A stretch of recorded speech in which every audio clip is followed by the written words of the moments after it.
अस्सलाम वालेकुम।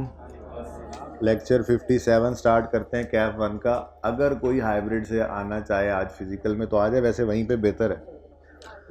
अच्छा जी, एग्जाम्पल 2 आपको होमवर्क में दी थी, हो गई थी। इससे पहले मैंने आपको ये कहा था कि रेक्टिफिकेशन तो हम सीख चुके हैं, लेकिन अभी 6-7 दिन हमने इस पे लगाने हैं। रेक्टिफिकेशन तो हमें आ गई, ठीक है। आज बैड डाउटफुल डेट जाके कंप्लीट होगा किसी हद तक। फिर एक सवाल पूरा हमने किया है, दूसरे का टाइम नहीं मिला। हालांकि मैं सोच के आया था 2 सवाल भी हो जाएंगे, लेकिन बस किस्मत की बात है, तो स्लो ही बड़े होते हैं हम। तो 5 एरर ऐसे थे जो ट्रायल के फेज से पकड़े नहीं जाते थे। Error of omission, commission, principle, original entry और कंपनसेटिंग एरर, ठीक है। उसके बाद फिर हमने बात की थी कि वो एरर जो ट्रायल के फेज से पकड़े जाते हैं वो सस्पेंस को हिट करते हैं, यानी कि सस्पेंस अकाउंट उनकी वजह से आ जाता है, ठीक है। उसके अंदर मैंने आपको जनरल रूल ये बताया था कि जिस रॉन्ग एंट्री में डेबिट क्रेडिट बराबर ना हो वो सस्पेंस का वजूद, सस्पेंस के वजूद में आने का बायस वो एंट्री बनती है, ठीक है। तो वो तो हमने पहले ही देख लिया कि example of error which have an effect on the suspense account में an entity already pass in the entry already pass in the books whose debit and credit side do not agree. ये तो एक general बात है, इसके अंदर बहुत सारी ट्रांजैक्शंस आ सकती हैं। इसके अलावा 6 बातें ऐसी थी जिसके बारे में मैंने कहा था कि 90% से ज़्यादा ट्रांजैक्शन सस्पेंस वाली वो इसके बाद, ये तो बहुत सारी हो सकती है ना एडजस्टमेंट, उसके अलावा 90% एडजस्टमेंट जो हैं वो तकरीबन सस्पेंस वाली इन्हीं 6 में ही कवर्ड है। जिनमें उन्होंने कहा था कि कोई कास्टिंग एरर हो जाए, कास्टिंग कहते हैं काउंटिंग एरर को, ठीक है। कास्टिंग एरर हो जाए किसी अकाउंट में या किसी डे बुक में, ठीक है। मिसाल के तौर पे कास्टिंग में आपने सेल्स को 100 रुपये की बजाय 110 रिकॉर्ड कर लिया, काउंटिंग की गलती है। अब सही करने के लिए आपने सेल्स 10 से ज़्यादा रिकॉर्ड कर ली थी, सही करने के लिए कम करोगे सेल्स डेबिट, दूसरा इम्पैक्ट सस्पेंस को डाल दोगे। क्लोजिंग बैलेंस एक अकाउंट का ट्रायल में गया ही नहीं। मिसाल के तौर पे अक्यूमुलेटेड डेप्शन का अकाउंट बैलेंस था, जो क्रेडिट बैलेंस ट्रायल में क्रेडिट साइड पे नज़र आना था वो उठा के ट्रायल में लिखना भूल गए। अब जब एक क्रेडिट चीज़ नहीं लिखी है तो उसको लिखोगे, क्रेडिट करोगे डिडक्शन को और डेबिट कर दोगे सस्पेंस को। ऐसे ही टोटल एक सफ़े का दूसरे सफ़े पे कैरी फॉरवर्ड करते हुए, ठीक है, आपने गलती कर दी। यानी मिसाल के तौर पे कैश के अकाउंट का एक पेज पे क्लोजिंग आ रहा था 1000 रुपये, आपने जब उसको अगले पेज के ऊपर रिकॉर्ड किया तो 100 लिख गए गलती से, तो एक सिफर कम हो गया, तो 900 रुपये से आपने कैश कैरी फॉरवर्ड अगले पेज पे कम किया। अब 900 से कैश कम है तो सही करने के लिए डेबिट चीज़ कम हुई है, बढ़ा दोगे, डेबिट करोगे कैश को, क्रेडिट कर दोगे सस्पेंस को, ठीक है। ऐसे ही total of day book ledger में पोस्ट नहीं किया। ऐसे ही ओपनिंग बैलेंस एक अकाउंट का दूसरे अकाउंट में, मतलब रॉन्गली राइट कर दिया टी अकाउंट में, ओपनिंग रॉन्गली लिख दिया, ये लिखना ही भूल गए। तो ये गलतियां ऐसी हैं जिनको आपने उस इम्पैक्ट को डालना है, दूसरा सस्पेंस को फेंक देना है। इसके अंदर नॉर्मली एडजस्टमेंट तकरीबन कवर हो जाती है, ठीक है। ये बात मद्देनज़र रखते हुए एग्जाम्पल 2 आप लोगों ने घर पे की होगी। एग्जाम्पल 2 के अंदर आपको नज़र आ रहा है कि ट्रायल में डेबिट और क्रेडिट बराबर नहीं है। अगर नहीं तो सस्पेंस का वजूद आएगा। लेकिन पहले हम करेक्टिंग एंट्रीज कर लेते हैं। पहली एंट्री थी अ क्रेडिट परचेज ऑफ 10,000। फौरी तौर पे हमने आकर ओरिजिनल एंट्री लिखी, क्रेडिट परचेज है 10,000, तो एंट्री होती है परचेजेज डेबिट, क्रेडिटर्स क्रेडिट 10,000, ठीक है। Has correctly been posted in purchases account, purchases में वो करेक्टली पोस्ट कर दी हमने, but has not been posted to credit of creditor account. Debit किया, क्रेडिट कुछ किया ही नहीं। मैंने तो डिफरेंट वाला भी एग्जाम्पल में करवाया था, ठीक है। अब रेक्टिफाइंग एंट्री में क्या करोगे, जो परचेज डेबिट होनी थी वो तो हो गई, उसको तो कुछ नहीं करना, जो डेबिट होना था वो हो गया, कुछ ना करें, ठीक है। लेकिन क्रेडिटर को क्रेडिट करना था, नहीं किया, तो उसको क्रेडिट करेंगे। अब क्रेडिटर को क्रेडिट करेंगे तो दूसरा इम्पैक्ट कहाँ डालना है, सस्पेंस में। ये वो पहला एरर था कि जिसमें डेबिट और क्रेडिट ऑफ रॉन्ग एंट्री बराबर नहीं था। उसके अलावा बाकी सारी ऐसी चीज़ें हैं जो वही कास्टिंग एरर हैं, टोटलिंग के एरर्स हैं, क्लोजिंग को ओपनिंग नहीं बनाया, क्लोजिंग को ओपनिंग गलत बना दिया। ये इस तरह की जो गलतियां हैं इनमें ओरिजिनल रॉन्ग कुछ नहीं होता। जैसे मिसाल के तौर पे हम कह रहे थे जी अक्यूमुलेटेड डेप्शन का बैलेंस जो है वो ट्रायल में लिखना भूल गए, अब इसकी क्या एंट्री होनी थी? कोई एंट्री नहीं होनी थी, लिखना भूल गए थे, तो उसको बस लिखेंगे और सस्पेंस। तो ओरिजिनल रॉन्ग इन एंट्रीज के अंदर नॉर्मली नहीं आता, जो वो 6 एग्जांपल्स वहां पे आप पढ़ के आए, ठीक है। जैसे sale account has been undercasted by 3000, undercasted कम कम कम कैलकुलेट हुआ, कम टोटल हुआ, तो 3000 से सेल्स कम है, ठीक है। तो कोई रॉन्ग ओरिजिनल नहीं होनी। रेक्टिफाइंग एंट्री में आके आपने कहा सेल्स 3000 से कम है, सेल्स को बढ़ाना है, सेल की नेचर क्रेडिट, तो सेल्स क्रेडिट करोगे 3 से, और दूसरा इंपैक्ट सस्पेंस को डाल दो। आगे बढ़ते हो, purchase day book has been undercasted by 4500, purchase casting error आ गया, ठीक है ना, बस परचेजेस कम अंडरकास्ट हुई हैं, बढ़ाना है, नेचर क्या है परचेजेस की? डेबिट, तो ओरिजिनल रॉन्ग कुछ नहीं, कास्टिंग एरर है, ठीक है। परचेजेस को डेबिट करोगे 4.5 से और सस्पेंस अकाउंट को क्रेडिट करोगे, ठीक है। नेक्स्ट, बिल्डिंग अकाउंट का कैरी डाउन जो था 14,000 का, वो ट्रायल में नहीं लिखा। अब उसकी कौन सी ओरिजिनल एंट्री जो होनी थी नहीं हुई, रॉन्ग कुछ हो गई है? नहीं, बिल्डिंग एक डेबिट नेचर की चीज है, डेबिट बैलेंस था क्लोजिंग, वो ट्रायल में डेबिट साइड पे नजर आना था, नहीं लिखा, तो अब बिल्डिंग लिखो, फिर जो रह गया वो लिखो ना। तो बिल्डिंग अकाउंट डेबिट कर दिया, और दूसरा इंपैक्ट सस्पेंस को डाल दो। क्लोजिंग बैलेंस ट्रायल में नहीं लिखा, क्लोजिंग बैलेंस आगे ले जाते हुए गलत कर दिया, कास्टिंग एरर आ गया, ये सब सस्पेंस को हिट कर रहे हैं, ठीक है। Next, sale return day book total of page 6 of 12 has been carried forward to next page as 15, 12 जाना था 15 चला गया, सेल्स ज्यादा, सेल रिटर्न ज्यादा। अब देखो सेल रिटर्न का मुझे नहीं याद रहता, मेरे जैसा नालायक बंदा, तो मैं तो सेल को देख लेता हूं कि सेल जब बढ़नी हो तो क्रेडिट करते हैं, ऐसे ही है ना। तो सेल रिटर्न जब बढ़नी हो तो उसको डेबिट करते हैं।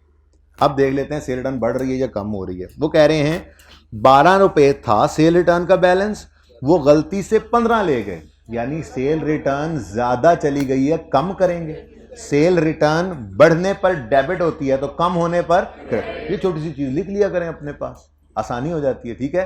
तो सेल रिटर्न बढ़ने पर डेबिट हुई, लेकिन हमने सेल रिटर्न को क्या करना है? कम करना है, तो सेल रिटर्न क्रेडिट हो गई 3 से, 3 डिवाइडेड बाय 1000 करो, 1000 में सवाल कर रहा हूं मैं, 0.003, ये समझ आइए भाई, 1000 में सवाल कर रहा था ना सारा, तो ये अब सिर्फ 3 रुपए आ गए, तो क्या हो सकता है, अब 1000 में करें बाकी भी जी, बाकी डेबिट कर दो सस्पेंस को 0.003, 1000 में सवाल कर रहा हूं ना, इसलिए ऐसे कर ली, ठीक है ना, ओके। उसके बाद total of 1 page of purchase return day book. अब अगेन परचेज रिटर्न मुझे नहीं पता, मैं तो परचेज को सोचूंगा पहले। परचेज बढ़ने पर क्या होती है?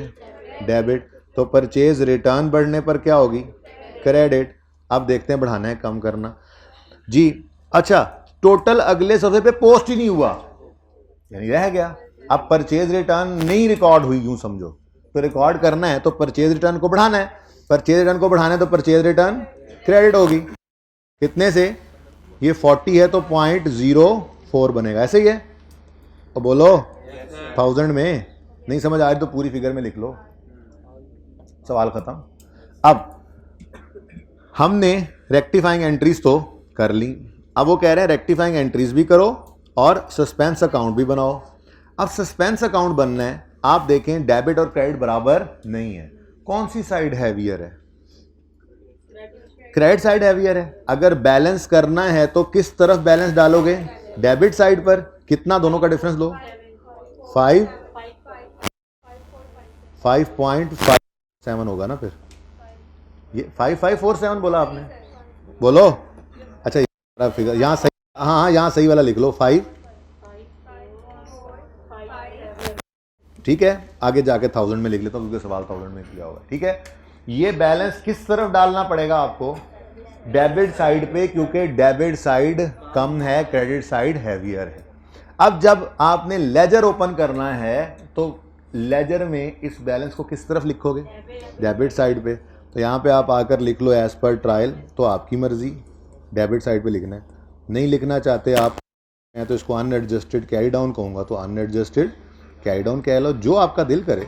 बैलेंस 5.457। अब यहाँ पे मैंने 1000 में लिख दिया, ठीक है, सही है।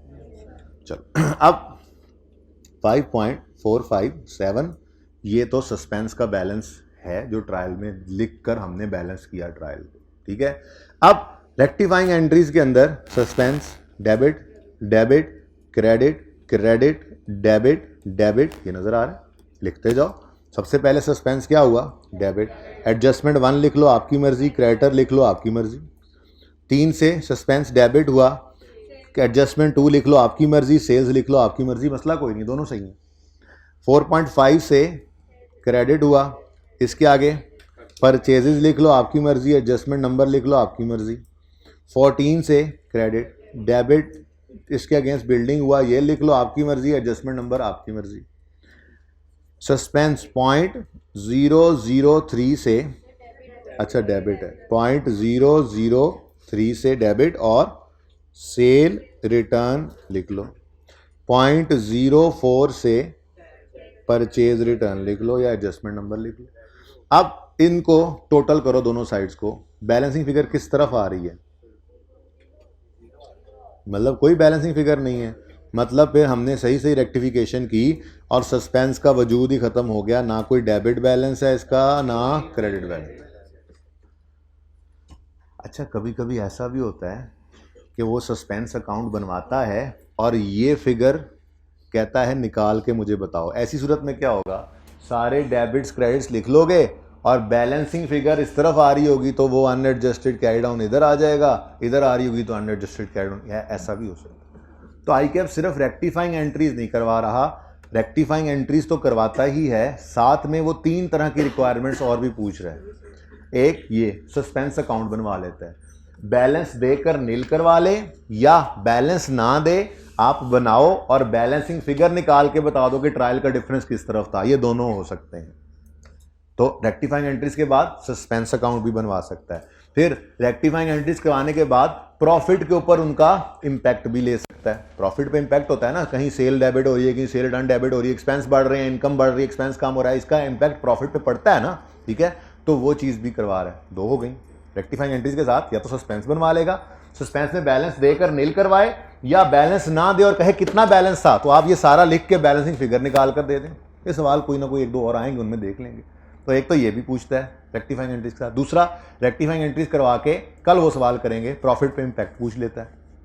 तीसरा रेक्टिफाइंग एंट्रीज कराने के बाद कहता है करेक्टेड बैलेंस शीट बना दो, बैलेंस शीट देकर ना गलत वाली, उसे कहता है कि जी सही बना दो। ये तीनों तरह के सवाल वो पूछता है, ठीक है। चले ये एग्जाम्पल में कोई मसला है तो बताएं, नहीं? अच्छा जी, कल हमने प्रोविजन फॉर डाउटफुल डेट की बात की थी, ठीक है, कि हम डेटर्स, पहली बात हम क्रेडिट सेल्स क्यों करते हैं, ताकि हमारी सेल्स का वॉल्यूम बढ़ सके। सेल्स का वॉल्यूम बढ़ाने के लिए ऑर्गेनाइजेशंस उधार अलाउ करती हैं, लेकिन इसके अंदर एक रिस्क ये आ जाता है कि जो पैसे हम जो चीज़ें उधार पर बेची हैं उसके पैसे दिए बगैर लोग भाग जाएं।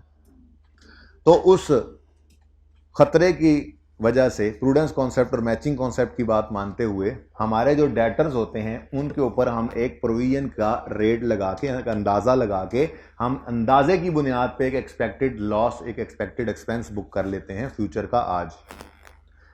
जैसे 2018 के अंदर हमने कहा 7000 रिसीवेबल है, 10% पे शक है, तो उस शक को प्रोविजन का क्लोजिंग बनाया और शक की बुनियाद पे 700 रुपये का एक्सपेंस हमने 18 में रिकॉर्ड कर लिया। 19 में गए, 19 में मजीद सेल्स हुई, कैश आए, एक्चुअल बैड डेट्स 300 के राइट ऑफ किए। मैंने कहा था बैड एक्सपेंस का, बैड रिटर्न ऑफ का लेजर बनाने की ज़रूरत नहीं है, पहले बनाओ फिर कैंसिल करो। हमने एंट्री ही बदल ली थी और एंट्री क्या कर दी थी, एक्चुअल बैड डेट्स जो राइट ऑफ होते हैं उनकी एंट्री हम bad debt debit debtor credit फिर provision debit bad debt credit करने की बजाय हमने कहा कि एंट्री ही क्या कर लिया करो, provision debit debtor credit. Actual bad date की एंट्री क्या कर लिया करो, प्रोविजन। इस अकाउंट से जान छूट गई, बीच वाले से, इस अकाउंट से जान छूट गई, ठीक है। उसके बाद बैड डेट एक्सपेंस जो बैलेंसिंग फिगर निकलती है वो क्या है, एस्टिमेटेड बैड डेट्स जो प्रोवाइड किए हैं, इस प्रोविजन की एंट्री क्या सिखाई थी आपको, bad debt expense debit provision for doubtful date credit. ये एक्सपेंस बढ़ने की एंट्री है, ठीक है, यानी चार्ज कर रहे हैं हम एस्टिमेटेड एक्सपेंस को, रिकॉर्ड कर रहे हैं। अगर रिवर्सल करना पड़े तो दूसरी एंट्री मैंने कहा था याद करने की जरूरत नहीं, बस इसी का उलट हो जाएगी, ठीक है। प्रोविजन लायबिलिटी नहीं है लेकिन नेचर लायबिलिटी जैसी है, क्योंकि ये कॉन्ट्रा एसेट है, कॉन्ट्रा डेटर है। जैसे फिक्स एसेट और अक्यूमुलेटेड डेप्रिसिएशन थे, अक्यूमुलेटेड डेप्रिसिएशन लायबिलिटी नहीं थी लेकिन नेचर लायबिलिटी जैसी थी, बढ़ने पे क्रेडिट, कम होने पे डेबिट। ऐसे ही ये प्रोविजन फॉर डाउटफुल डेट है, लायबिलिटी कहना नहीं है इसको, लेकिन इसकी नेचर लायबिलिटी जैसी है क्योंकि ये कॉन्ट्रा एसेट है, ठीक है ना। तो फिर इसके बढ़ने पर ये क्रेडिट हुआ करेगा, कम होने पर डेबिट। दूसरा इंपैक्ट बैड डेट एक्सपेंस को डाल देंगे, आसान सी बात, ठीक है, और सही है। अच्छा चले, इसके बाद फिर हमने कल ये बात की थी, मैं कल रिवीजन करवा रहा हूं, ठीक है, कि अगर मिसाल के तौर पे हम बिजनेस को क्लोज कर देते हैं, पहला साल चलाया, 700 का एक्सपेंस रिकॉर्ड किया, ये 2018 में, ठीक है, और उसके बाद अगला साल बिजनेस क्लोज कर दिया। 700 पर शक था, क्लोजिंग प्रोविजन ओपनिंग बनाई, 700 ही लेकर भागे तो मजीद कोई प्रोविजन क्रिएट नहीं हुई थी। 700 पे शक था, 300 भागे, नहीं 1000 भाग गए, ठीक है, 700 रुपए नहीं आने थे, शक था, लेकिन 1000 नहीं आए तो मजीद 300 का रेड वाला 19B 19 में हमने 300 का मजीद एक्सपेंस रिकॉर्ड किया। 700 पहले रिकॉर्ड किया तो 300 मजीद कर लिया, टोटल 1000, ठीक है। और तीसरा सिनेरियो क्या देखा था, 700 पे शक था लेकिन सिर्फ 300 भागे तो 400 का रिवर्सल ऑफ एक्सपेंस रिकॉर्ड कर लिया। अदर इनकम में भी कुछ लोग लिख देते हैं, गलत नहीं है, लेकिन ज्यादा बेटर प्रेजेंटेशन क्या है, जिस जगह पहले ज्यादा एक्सपेंस रिकॉर्ड हो गया था, 2018 में 700 का एक्सपेंस रिकॉर्ड हो गया था, होना चाहिए था सिर्फ 300, 400 का ज्यादा एक्सपेंस रिकॉर्ड हुआ था, तो यहीं पर ऑपोजिट साइन के साथ रिवर्सल शो कर दिया, ठीक है। ये तो थी हमारी प्रोविजन की, बैड डेट की और डेटर्स के लेजर्स की थोड़ी सी रिवीजन। इसमें कोई मसला है तो बताएं। अब दो चीजें इसमें अभी भी रह गई थी, एक स्पेसिफिक और जनरल प्रोविजन का कॉन्सेप्ट और दूसरा रिकवरी ऑफ बैड डेट्स का। तो इसको भी 5-7 मिनट के अंदर देखते हैं। एक एग्जांपल, ये सारी क्रेडिट सेल्स हैं, ठीक है, ये क्रेडिट सेल्स है, मैंने पिछली ज़बानी बता दिया था आपको, मैं लिख के बता रहा हूं, ये क्या है, क्रेडिट सेल्स, ओके, ये मैंने बता दिया क्रेडिट सेल्स है, इसलिए क्रेडिट है ना, सारी उधार वाली सेल्स हैं। हमारी एग्जांपल है, हमने 5 लोगों को 6 लोगों को सेल्स की हैं, हर एक को 100 की सेल की, जरा कैलकुलेशन इजी रहती, मैंने इसलिए ऐसे कर दिया। अच्छा, अब इसमें से ए सिक्योर्ड है, यानी अगर वो भागा भी तो उसकी सिक्योरिटी हमने रखी हुई है, पैसे रिकवर हो जाएंगे, वो चीज बेच के रियलाइज कर लेंगे अपना डेट। बी के बारे में कह रहे हैं कि इसके 80% पे शक है कि नहीं आएगा, इसको कहते हैं स्पेसिफिक प्रोविजन। क्या कहते हैं जी, और बाकी जितने रहते हैं उन पे एक जनरल शक है कि 10% डाउटफुल है, वो जनरल प्रोविजन कहलाती है। अच्छा, अब जनरल प्रोविजन का मतलब ये नहीं है कि सी भी 10 नहीं देगा, 10% का मतलब 10 होता है ना, 100 का 10%, सी भी 10 नहीं देगा, डी भी 10 नहीं देगा, ई भी 10 नहीं देगा, ऐसा नहीं है, बल्कि टोटल 30 नहीं आना। हो सकता है वो सारे का सारा सी ही ना लेकर आए और बाकी दोनों पैसे दे जाए, सारे का सारा डी डाउटफुल, वो बैड हो जाए। तो जनरल पूल होता है, इसमें कोई स्पेसिफिक प्रोविजन नहीं होती। स्पेसिफिक प्रोविजन सिर्फ किसकी निकाल दी हमने, बी की। एक ए तो ए की तो प्रोविजन बनेगी ही नहीं, उसको तो निकाल देंगे, ये भी साथ मैंने बता दिया यहाँ पे, ठीक है। अच्छा, अब अज्यूम करते हैं ओपनिंग कुछ नहीं था और हमने ये सेल्स की 500 की, डेटर डेबिट, सेल क्रेडिट, और कोई कैश इस साल में हमने रिसीव नहीं किया। फिलहाल बैड डेट भी मैंने कोई नहीं किया था, ठीक है, बैड डेट हो जाएगा तो एक माइनस हो जाएगा इसमें से, और खैर छोड़ो। अब क्लोजिंग डेटर्स कितने हैं, 500, लो ये 500 के डेटर्स पे अभी कल तक हम क्या करते थे, एक रेट लगाते थे और उसको क्लोजिंग प्रोविजन बना लेते थे, लेकिन आज इस 500 के ऊपर प्रोविजन निकालना इतना आसान काम नहीं है। आज स्पेसिफिक प्रोविजन भी है, सिक्योर्ड डेटर्स भी हैं, तो एक कैलकुलेशन किया करेंगे हम क्लोजिंग प्रोविजन निकालने के लिए। उसमें हम क्या किया करेंगे, हम क्लोजिंग डेटर्स पकड़ेंगे सबसे पहले। क्लोजिंग डेटर्स कितने हैं जी, ये बैलेंस लिखेंगे 500, इसमें से हम कहेंगे जी 100 रुपये तो सिक्योर्ड है, सिक्योर्ड कौन है, ए, तो इसके ऊपर तो कोई प्रोविजन परसेंटेज लगाकर प्रोविजन नहीं निकालनी, क्योंकि ये सिक्योर्ड है, ये इस पर कोई शक नहीं है, ये पैसे नहीं देगा तो सिक्योर्ड है, सिक्योरिटी रखी हुई है, उसको बेचेंगे पैसे आ जाएंगे। बाकी कितने रह गए? 400। अब बाकी रूटीन अगर होती, स्पेसिफिक प्रोविजन ना बताई होती, तो हम 400 के ऊपर लगाते 10% और 40 रुपए की प्रोविजन आ जाती, लेकिन ऐसा नहीं है। इस 400 में एक 100 रुपया ऐसा पड़ा है जिसके बारे में हमें स्पेसिफिकली शक है कि उसके 80 नहीं आएंगे, तो ये स्पेसिफिक प्रोविजन है, स्पेसिफिक बी की। ऐसा ही है। कितने परसेंट शक है आपको? 80% इज डाउटफुल। ये 20% भी डाउटफुल हो सकता था, फिर 80 आने का की उम्मीद होती और 20 का लेकिन मैंने क्या कहा? 80 डाउटफुल होने का शक है। तो 100 पर कितना शक है? 80%। कितना बना? 80। रिमेनिंग कितना रह गया? 300 बेटा। ये 300 रिमेनिंग डेटर्स हैं।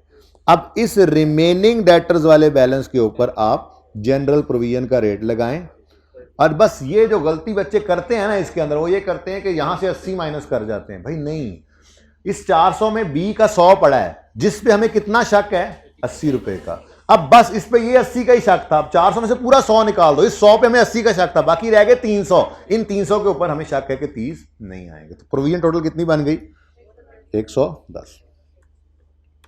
अब ये क्लोजिंग प्रोविजन निकली है, ओपनिंग तो नील है ना। ये क्लोजिंग प्रोविजन वर्किंग नंबर 1 में हमने निकाली 110 की, और बैड डेट एक्सपेंस की फिगर जो प्रॉफिट एंड लॉस में जाती है, बैलेंसिंग फिगर, वो आ गई 110 रुपए की। और बना दूं यहां पे profit and loss balance sheet, समझ आ रही है? प्रॉफिट एंड लॉस के अंदर एक्सपेंस कितना चला जाएगा? 110 का। ठीक हो गया जी? सही है? डन? कोई क्वेश्चन है तो पूछ लें। ये एग्जांपल स्पेसिफिक और जनरल प्रोविजन की। एसी चला दें जरा।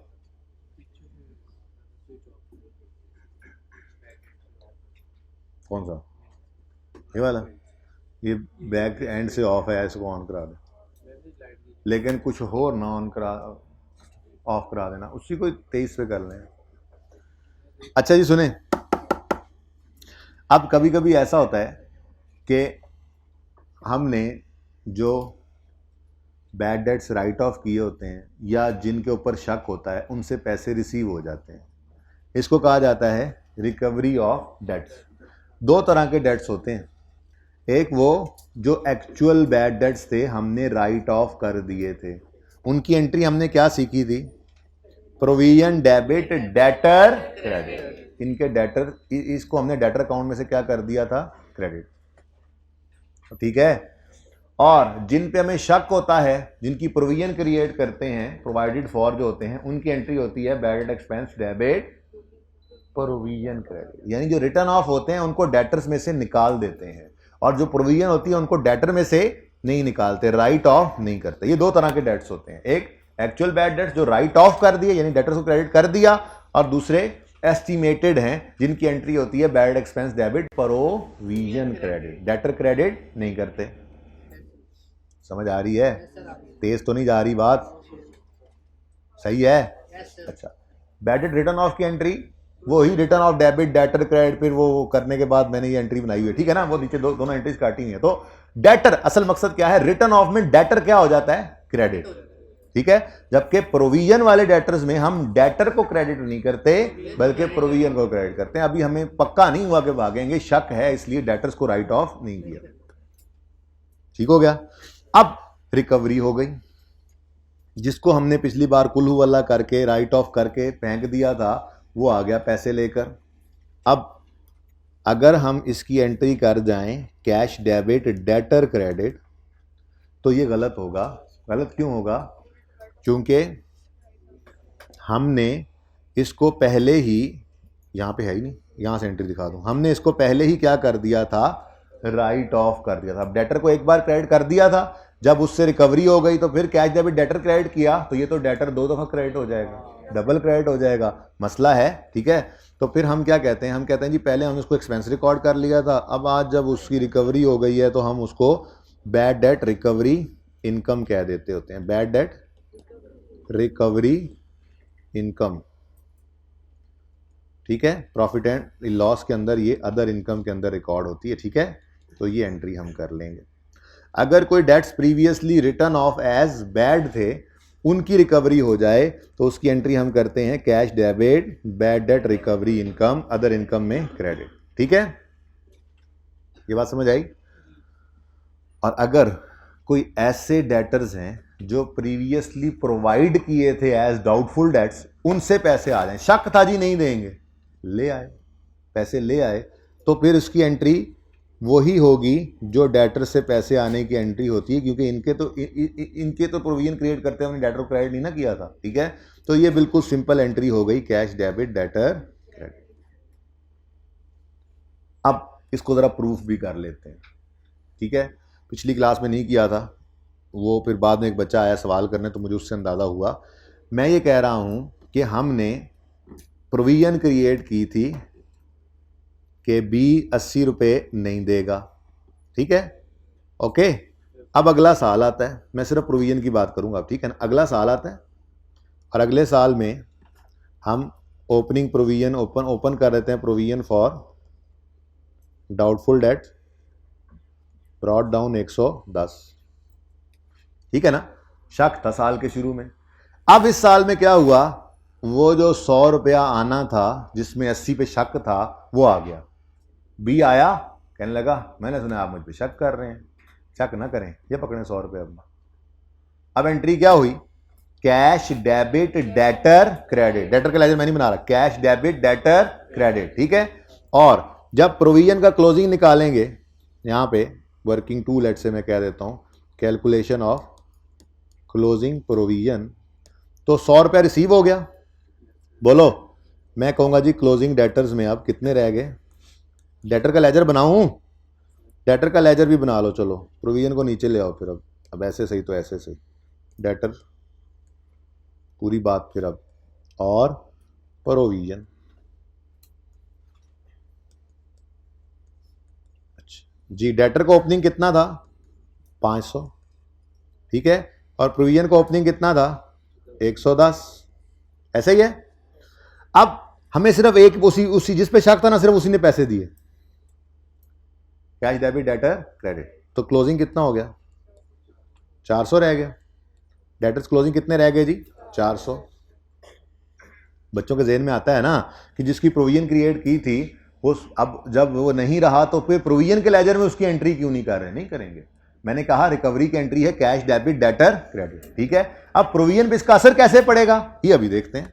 मैं जब प्रोविजन निकालने लगूंगा तो क्लोजिंग डेटर्स में कितना बैलेंस पड़ा है, क्लोजिंग डेटर्स का बैलेंस है 400, इसमें से 100 तो रिसीव ही हो गया, अब वो डाउटफुल नहीं रहा। अच्छा जी, और उसके बाद सिक्योर्ड वाला अभी भी है, चलो फिर उसको भी माइनस करो, फिर लेस सिक्योर्ड, जो ए था वो सिक्योर्ड था ना, कितना 100, इस पे भी कोई प्रोविजन नहीं लगनी, बाकी रह गए 300, ये रिमेनिंग है।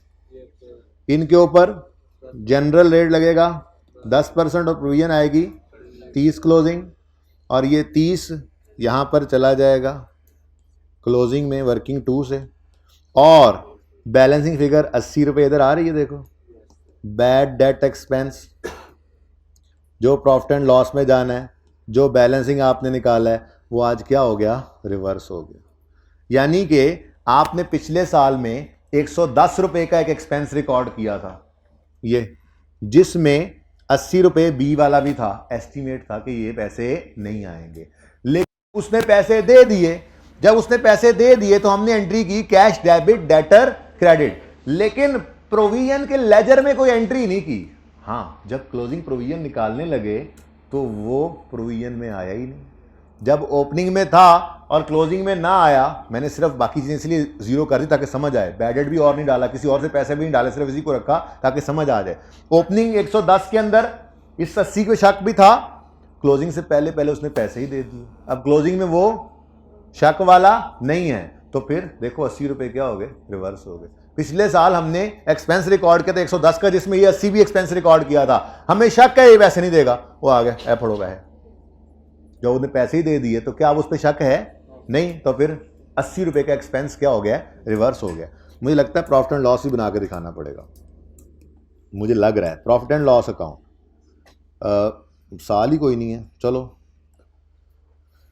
ईयर 1 और ईयर 2 ऐसे लिख देता हूँ। ईयर 1 में आपने बैड डेट एक्सपेंस रिकॉर्ड किया था कितना, 110। इसके अंदर 80 बी भी था, 80 के शक था ना, ये बी वाला, ये क्लोजिंग 110 में आया था और ये bad expense profit and loss, इसके अंदर हमें शक है बी से 80 नहीं आने। ईयर 2 आया, बी ने कहा फड़ो पैसे, 100 के 100 दे दिए।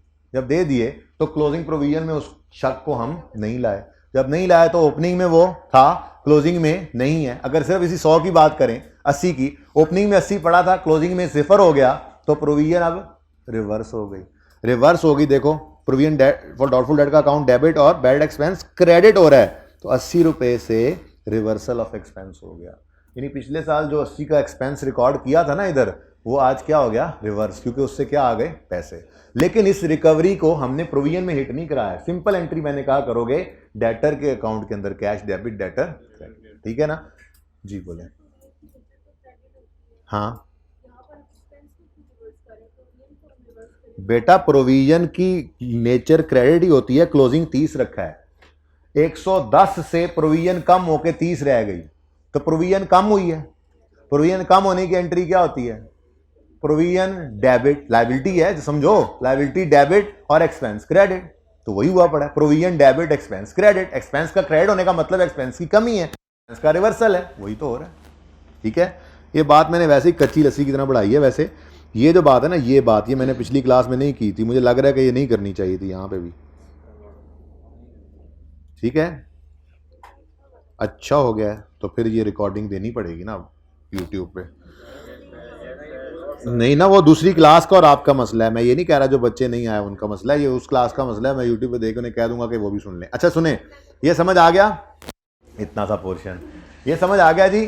2 चीज़ें पढ़ाई हैं आपको। पहली चीज़ स्पेसिफिक प्रोविजन और जनरल प्रोविजन क्या होती है, ठीक है, वो कॉन्सेप्ट आ गया हमारे पास। दूसरा रिकवरी होती है, अगर रिकवरी है bad debts previously written of से, तो उसकी entry cash debit other income credit. और अगर वो प्रोविजन वाले डेटर से रिकवरी हो तो सिंपल वही जो आज तक डेटर से पैसे आने की एंट्री होती थी, कैश डेबिट डेटर क्रेडिट किया था, ठीक है।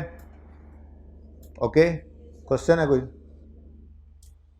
शक्ल तो क्वेश्चन वाली बनी, और कोई क्वेश्चन है? सही है, लें जी, पिक ट्यूरे लें।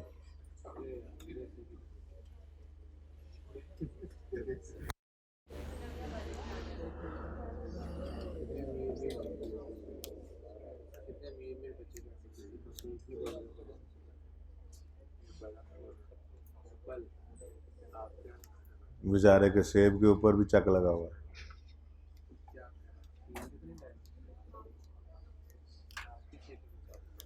जिन्होंने इकट्ठी एंट्री नहीं करनी थी उनके लिए इस तरह से, अब जो सिर्फ काम की बात देखना चाहें वो ये है। दूसरी निकम्मी बात,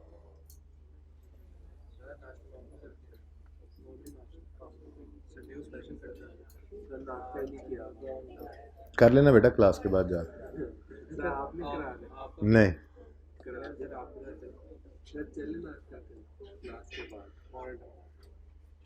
मेरी FA2 की एक्स्ट्रा क्लास है,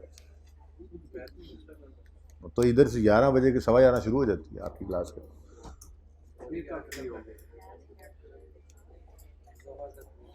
जी भाई,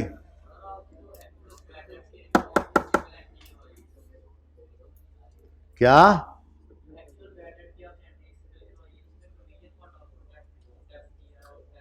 ये समझ आती है नीचे वाली कहानी? तो उसी को ही मैंने कैंसिल कर दिया था। मैंने ये कहा था, इधर देखो, मैंने ये कहा था कि आप बैड डेट की एंट्री करो, bad return off debit debtor credit 300 से, फिर इस बैड डेट के अकाउंट को प्रोविजन में उंडेल दो, तो bad debt credit provision debit, तो फिर बैड डेट एक बार डेबिट हुआ और एक बार क्रेडिट हुआ, तो इसको उड़ा ही दो, जान छुड़ाओ, टाइम बचाओ, और एंट्री क्या कर लो, provision debit debtor credit 300 actual bad debt से। ये कल बताया तो था, ये देखो एंट्री इसी तरह से करके दिखाई थी। यूं भी आप कह सकते हो कि प्रोविजन के अकाउंट के अंदर आके ना हम शक वाले डेटर्स और एक्चुअल बैड डेट्स को कंपेयर करते हैं। मैं इधर से समझाता हूं, ये बात ज़्यादा अच्छी समझ आएगी। ये देखो, शक था 700 भागेंगे, 700 ही भागे, कुछ मजीद रिकॉर्ड ना करो। शक था 700 भागेंगे, 1000 भाग गए, 300 मजीद रिकॉर्ड कर लो। ये एक्चुअल बैड डेट्स, इसीलिए ये एंट्री यहां पे ले आते हैं, समझना आसान है। ठीक है, शक था 700 भागेंगे, 300 भागे सिर्फ, तो 400 का रिवर्सल रिकॉर्ड कर लो। ठीक है, चलें जी आप सवाल की तरफ।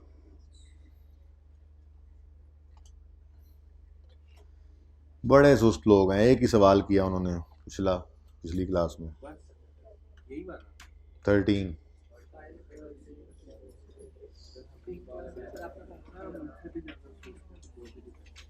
हाँ ये मैंने नोट किया, आप उनसे भी ज्यादा सुस्त हैं।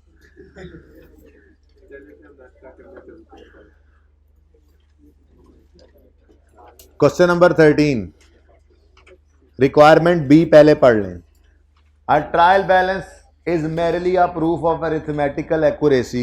Name the type of errors which a trial balance fails to disclose.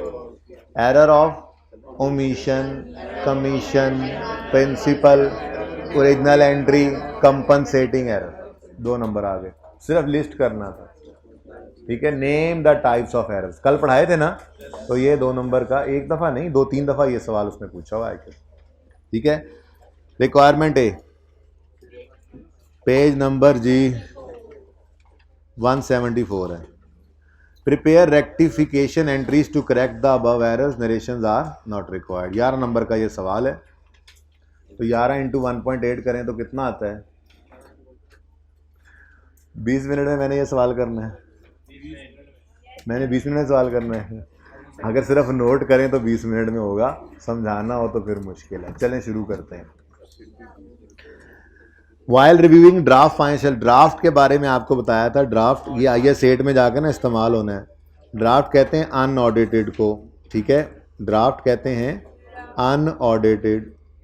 जब आप ऑडिट पढ़ेंगे ना जी, तो उसके अंदर आपको एक बात पढ़ाई जाएगी कि फाइनेंशियल स्टेटमेंट्स प्रिपेयर करना ये management and those charge with governance की जिम्मेदारी, यानी कि कंपनी की, ऑर्गेनाइजेशन की जिम्मेदारी होती है फाइनेंशियल स्टेटमेंट्स को बनाना। और उन फाइनेंशियल स्टेटमेंट्स को ऑडिटर सिर्फ आकर चेक करता है और रीज़नेबल एश्योरेंस देता है कि ये फाइनेंशियल अकाउंटिंग स्टैंडर्ड्स और कंपनीज एक्ट के मुताबिक बनी हुई हैं।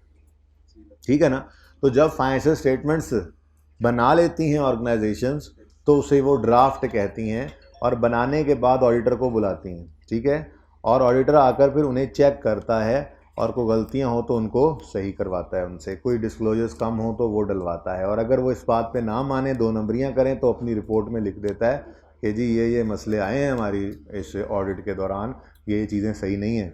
ठीक है, और वो ऑडिट रिपोर्ट फाइनेंशियल स्टेटमेंट्स का पार्ट होती है, सबसे पहले वही आगे प्रिंटिंग के अंदर आ रही होती है। ठीक है, ओके। तो while reviewing draft financial statements of Sky Electronics for the year ended 31 December 17, ये हमारा ईयर एंड है। Following errors have been identified. अभी ऑडिटर ने निकाले एरर्स हैं, हमने खुद निकाले, इससे कता नज़र बस एरर्स हैं। ड्राफ्ट का मतलब ये फाइनेंशियल स्टेटमेंट 17 की बन चुकी थी, लेकिन इनमें कुछ एरर्स आइडेंटिफाई हुए हैं। ठीक है, चलो कोई बात नहीं। कंप्यूटर कॉस्टिंग 240, परचेज ऑन रकम September 17 for office use were debited to purchase. आपको तरीका मैं बता चुका हूं कि रेक्टिफाइंग एंट्री आपने मेन पेज के ऊपर लिखना है रिक्वायरमेंट, और ओरिजिनल रॉन्ग को अगले 2 सफ़ों पे। ठीक है, आसान, जैसे ये एडजस्टमेंट आसान है, इसमें ओरिजिनल रॉन्ग ना भी लिखें तो काम चलेगा। नज़र आ रहा है, कंप्यूटर डेबिट होना था, परचेजेस डेबिट कर दिया, तो सही करने के लिए कंप्यूटर डेबिट परचेज क्रेडिट। लेकिन चूंकि आपको मैं अभी सिखा रहा हूँ तो ये कर ही देता हूँ। ओरिजिनल एंट्री होना चाहिए था computer debit cash credit. Cash या पेबल पे मसला नहीं है ना, क्योंकि इसकी लड़ाई नहीं है, लड़ाई तो कंप्यूटर की और परचेज है, दूसरी चीज़ तो सेम रखनी है हमने वैसे ही। ठीक है, कंप्यूटर डेबिट कैश क्रेडिट होना था कितने से? 240 से, लेकिन गलती से परचेजेस को डेबिट कर दिया। ठीक है, तो परचेजेज डेबिट कैश क्रेडिट 240 से। अब सही करने के लिए कंप्यूटर डेबिट होना था, नहीं हुआ, कर लें 240। फिर कैश क्रेडिट होना था, हो गया, कुछ ना करें। परचेजेस गलत डेबिट हो गया है, सही करने के लिए क्रेडिट कर लें। अब जब भी एसेट रेक्टिफाइंग एंट्री में एसेट आता है अपने साथ डेप्रीसिएशन को भी लाता है, ठीक है। अब करेक्टिंग एंट्री में कंप्यूटर बढ़ रहा है, डेबिट मतलब बढ़ रहा है, तो डेप्रीसिएशन को भी बढ़ा लेंगे। डेप्रीसिएशन बढ़ाने की एंट्री होती है depreciation expense debit accumulated depreciation credit. 240 को पकड़ लेंगे। मेथड स्ट्रेट लाइन है, डेप्रीसिएशन रेट 20% गिवन है। ये देखो, अगर ये ना गिवन होता तो फिर हम इम्पैक्ट वाली एंट्री नहीं कर सकते थे, ठीक है। तो 20% स्ट्रेट लाइन मेथड। यकम सितंबर को ये गलती हमसे सरजद हुई कि एक एसेट को गलती से हमने परचेजेस बना दिया, ठीक है। तो यकम सितंबर से 31 दिसंबर तक, सितंबर, अक्टूबर, नवंबर, दिसंबर, 4 महीने गलती हुई, तो इंटू 4/12 कर दें। 16 रुपये का डेप्रीसिएशन इम्पैक्ट आ गया। 16 से डेप्रीसिएशन एक्सपेंस डेबिट और अक्यूमुलेटेड डेप्रीसिएशन क्रेडिट, ठीक है। डन जी।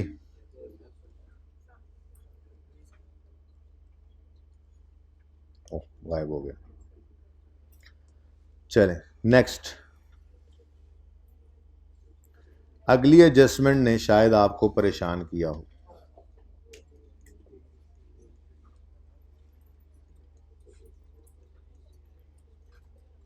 एडजस्टमेंट नंबर 2 जी। पॉइंट 1 में कोई मसला है तो पूछ लें। ये पॉइंट 1 आपके सामने है, सबसे आसान। तो बेटा सवाल के अंदर ना आसान और मुश्किल दोनों तरह के नंबर होते हैं। आसान नंबर आपसे बचने ना पाए, मुश्किल में भी हाथ पाँव मारेंगे तो कुछ ना कुछ मार्क्स मिल जाते हैं, ठीक है। चल,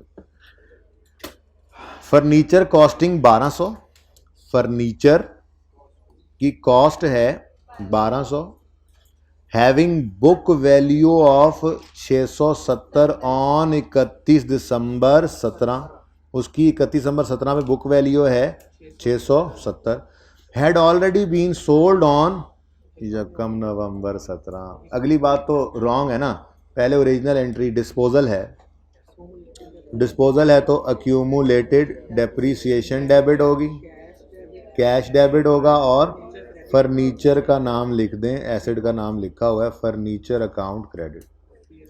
अब फर्नीचर 1200 से क्रेडिट होना है, ये भी गिवन है, और कह रहे हैं सेल द प्रोसीड्स ऑफ 700। आगे क्या है वो बाद में देखते हैं। द प्रोसीड्स ऑफ 700, तो कैश भी 700 गिवन है।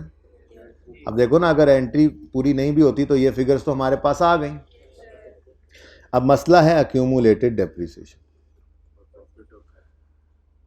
अक्यूमुलेटेड डेप्रीसिएशन निकालने का जो तरीका हमारे पास था, कदीम तरीका, उसमें हम ये करते थे कि हमें सवाल के अंदर कॉस्ट गिवन है, और हाइलाइटर बहुत गुस्से में लग रहा है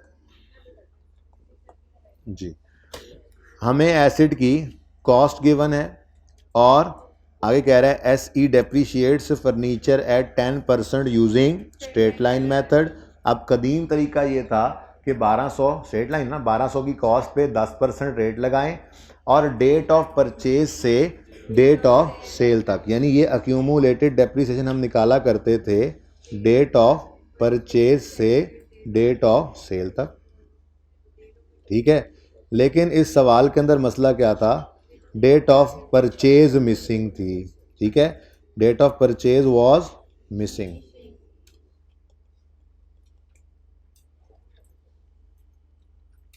ठीक है। इसलिए हम 1200 पे 10% तो लगा सकते थे, लेकिन कितने अरसे से ये एसेट हमारे पास इस्तेमाल हो रहा है ये हमें पता नहीं लग रहा था। अब अक्यूमुलेटेड डेप्रीसिएशन निकालने का एक और तरीका भी था, और वो तरीका होता था हम क्या करें, cost minus book value at the date of sale. Date of sale की जो बुक वैल्यू है अगर उसको कॉस्ट में से माइनस कर दें तो डेट ऑफ सेल तक की अक्यूमुलेटेड डेप्रिसिएशन आ सकती है। यानी कि अगर आप अक्यूमुलेटेड डेप्रिसिएशन निकालना चाह रहे हो एज ऑन यकम नवंबर 17, इसी दिन बिका है ना, तो आपको क्या करना पड़ेगा, आपको कॉस्ट में से माइनस करना पड़ेगा अक्यूमुलेटेड डेप्रिसिएशन को, जो कि होगी as on 31 December, as on यकम नवंबर 17। ऐसे ही है। तो अगर आप यकम नवंबर 17 तक की अक्यूमुलेटेड डेप्रिसिएशन कॉस्ट में से माइनस कर दें तो आपके पास अक्यूमुलेटेड डेप्रिसिएशन आ जाएगी यकम नवंबर 17 की। Sorry cost minus book value, ठीक है। अच्छा, अब हमारे पास कॉस्ट भी गिवन है और हमारे पास बुक वैल्यू भी है, लेकिन मसला ये है कि ये बुक वैल्यू गिवन है 500 कितनी 70 की 670 है। अच्छा, 670 की 31 दिसंबर 2017 को हमें चाहिए ये बुक वैल्यू यकम नवंबर 17 पर। बात समझ रहे हैं? क्योंकि हमें अक्यूमुलेटेड डेप्रिसिएशन चाहिए डेट ऑफ सेल की। डेट ऑफ सेल ये यकम नवंबर 17 यहाँ पे पड़ी हुई है, ठीक है। यकम नवंबर 17 की बुक वैल्यू हो तो हम उसको कॉस्ट में से माइनस करें तो यकम नवंबर 17 की अक्यूमुलेटेड डेप्रिसिएशन आ जाएगी। यही हमें चाहिए। अगर हम 1200 में से इस 670 को माइनस करेंगे तो अक्यूमुलेटेड डेप्रिसिएशन आएगी 31 दिसंबर 17 तक की, जबकि 31 दिसंबर 17 तक तो हमने इसको इस्तेमाल ही नहीं किया, ठीक है। अब कई सारे तरीके हो सकते हैं, लेकिन मेरे हिसाब से आसान तरीन तरीका क्या है, 1200 का 10% 120, ये पूरे साल की डेप्रिसिएशन है स्ट्रेट लाइन मेथड में। अगर 120 पूरे साल की है तो फिर एक महीने की 10, 2 महीने की 20 होगी, ठीक है। तो अगर मैं इस दिन की बुक वैल्यू से 2 महीने वापस आना चाहूँ तो मुझे 2 महीने की डेप्रिसिएशन इसमें वापस ऐड करनी पड़ेगी। बोलो, यानी अगर मैं यूं कहूँ कि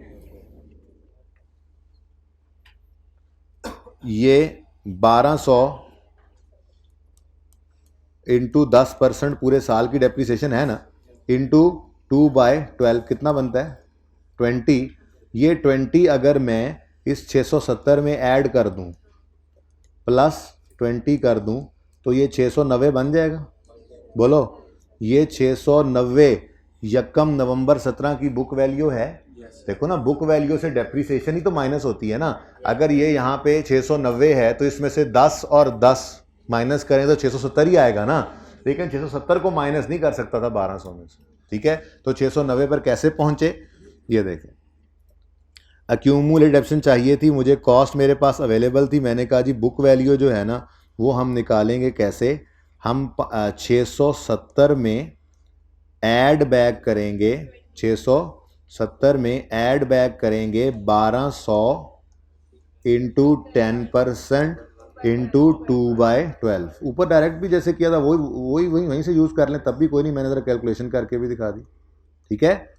2/12 जी, तो 670 जमा ये सारा काम करेंगे, ये इसका आंसर 20 आता है। ऊपर मैंने दिखाया भी था ये 20, ठीक है। तो ये 20 जब 670 में ऐड होगा तो बुक वैल्यू 2 महीने पीछे आ जाएगी, 690 पे आ जाएगी। तो अक्यूमुलेटेड डेप्रिसिएशन कितनी बन जाएगी 510, ठीक है। ये 510 है अक्यूमुलेटेड डेप्रिसिएशन ऑन यकम नवंबर 17, यही हमें चाहिए, ठीक है। तो यकम नवंबर 17 पे 500, तो जिसने 510 नहीं लिखा होगा उसने 530 लिख दिया होगा, तो कोई बात नहीं, एक नंबर कट जाएगा, बाकी सब तो नंबर हैं ही। तो कोई ऐसी बात से परेशान ना होकर, बस करते रहना है अपने सवाल को, रुकना कहीं भी नहीं है जी। 510 रुकेंगे नहीं तो इंशाल्लाह सीए में भी नहीं रुकेंगे, चलते जाएंगे। 510 इसको वर्किंग वन कह लें। अब गेन है लॉस है, गेन आ गया, मुबारक हो जी। प्रॉफिट एंड लॉस अकाउंट में बैलेंसिंग फिगर 10 रुपये, ये जी हमारी ओरिजिनल एंट्री थी। कोई मसला है ओरिजिनल एंट्री में तो पूछ सकते हैं।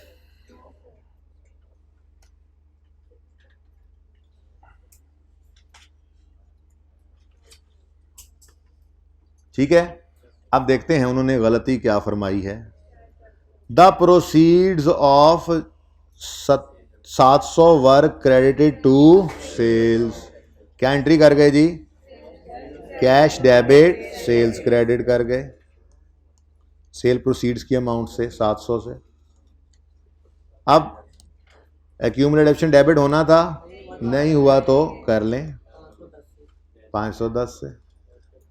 फिर कैश डेबिट होना था, हो गया, कुछ ना करें। प्रॉफिट एंड लॉस क्रेडिट होना था, नहीं हुआ।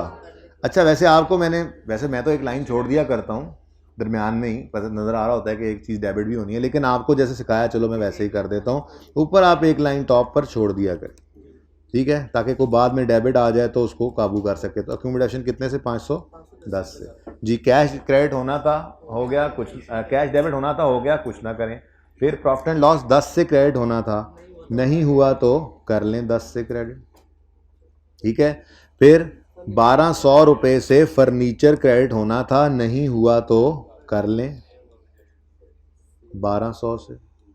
सेल गलत क्रेडिट हो गया, सही करने के लिए डेबिट कर लें, तो सेल्स डेबिट हो गई 700 से। अब चूंकि फिक्स्ड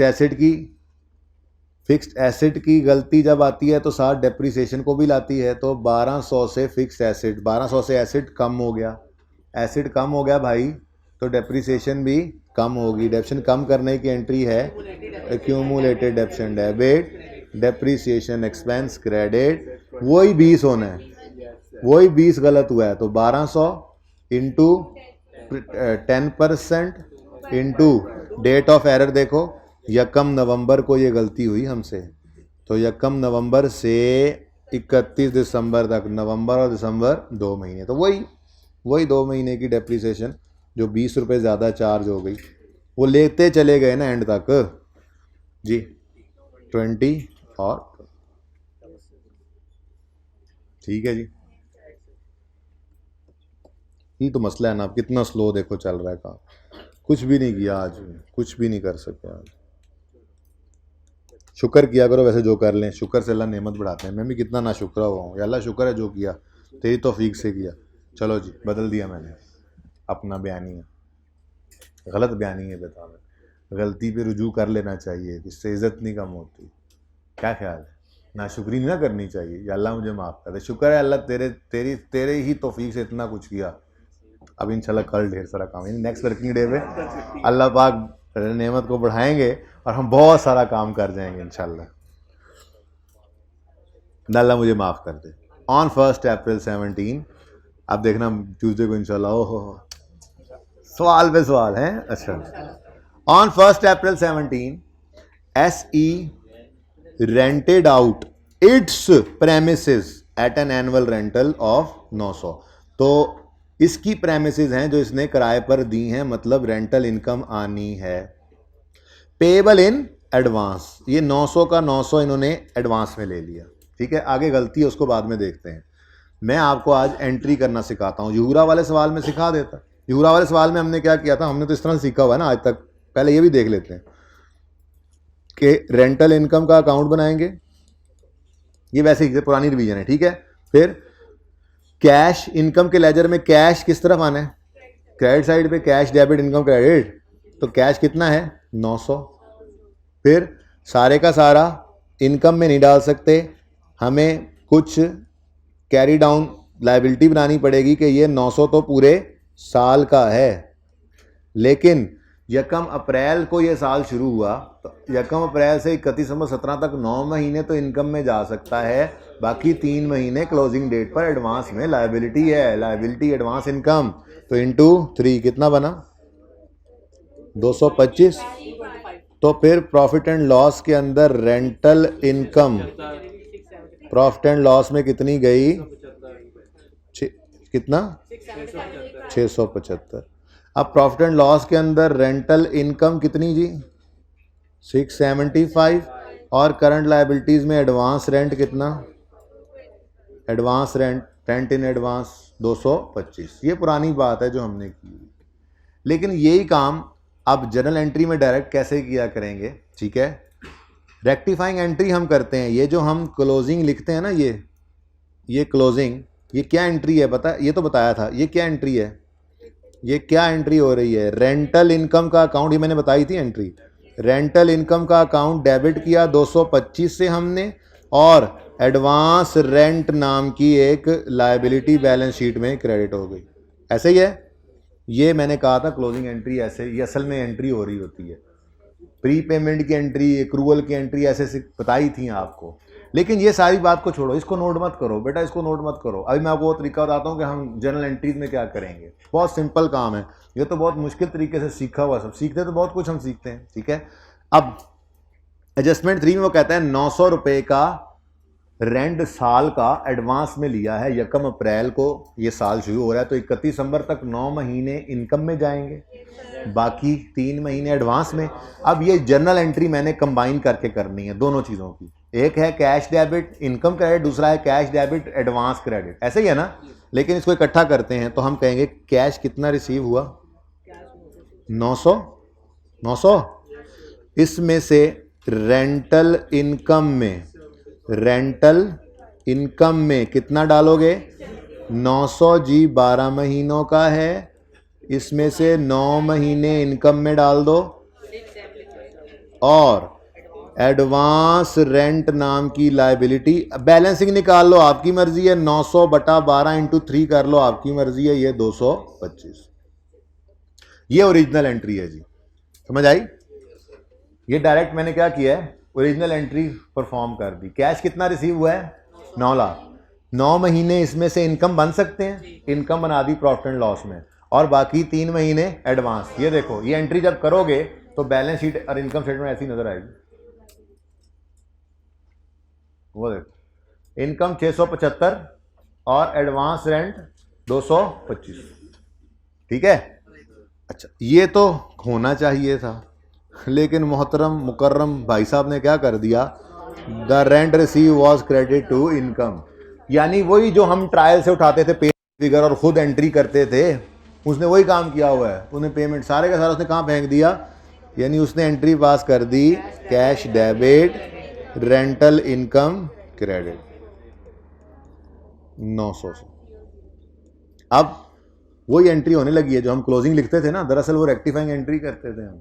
देखना अभी 900 से कैश डेबिट होना था, हो गया, कुछ ना करें। रेंटल इनकम 675 से क्रेडिट होना था, 900 से क्रेडिट हो गया, ज़्यादा क्रेडिट हो गया। तो सही करने के लिए रेंटल इनकम को डेबिट कर दो। कितने से? अब इन दोनों का फर्क है ना, 675 और 900 का, ये कितना बनता है? 225 से रेंटल इनकम को डेबिट कर दो। और इधर देखो जी, एडवांस रेंट क्रेडिट होना था, नहीं हुआ तो कर लें एडवांस रेंट क्रेडिट 225। अब देखो ये वही एंट्री है, rental income debit advance rent credit, rental income debit advance rent credit, वही काम ही किया हमने, ठीक है। तो ये इस तरह से डायरेक्ट भी कर लिया करेंगे। तो ये एंट्री नोट कर लें, इसको नोट करने की मेरा नहीं ख्याल ज़रूरत है, ये तो हम पहले से सीखे हुए, ठीक है। वैसे यूरा वाले सवाल में मैंने करवा दिया होता, बस रेंज में नहीं आया उस वक्त।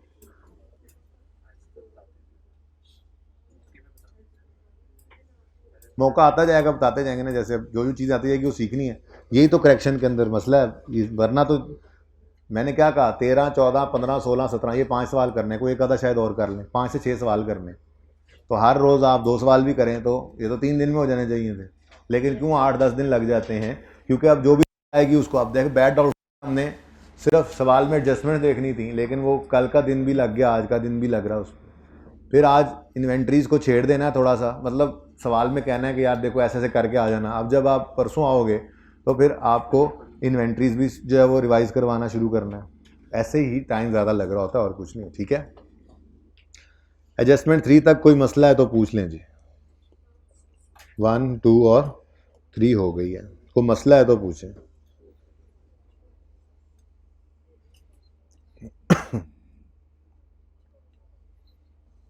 ये 3 एडजस्टमेंट में कोई मसला है तो पूछ सकते हैं।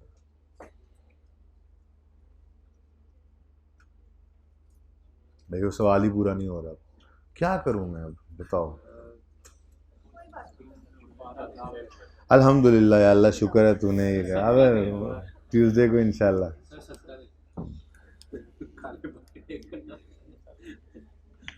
सदका कर देते हैं तुम्हें। अच्छा जी, पॉइंट नंबर 4 पढ़ते हैं जी। अच्छी एडजस्टमेंट है। जीटा वाले सवाल के अंदर पूरा डाटा गिवन था, इसमें कोई डाटा गिवन नहीं है। जीटा वाले सवाल के अंदर एडजस्टमेंट 1 जो थी उसमें उसने बताया था क्लोजिंग डेटर जितने हैं, क्लोजिंग प्रोविजन इतनी है। तो जो गलतियां थी उनको सही करने के लिए हमने क्या सकते थे, अनएडजस्टेड डेटर जैसे अनएडजस्टेड फिक्स एसेट थे, गलती सही कर लें, प्रोविजन अनएडजस्टेड कह के दोबारा कैलकुलेट कर लें और आसानी से वो काम हो जाता था। यहाँ पे तो बैलेंसेज ही गिवन नहीं थे।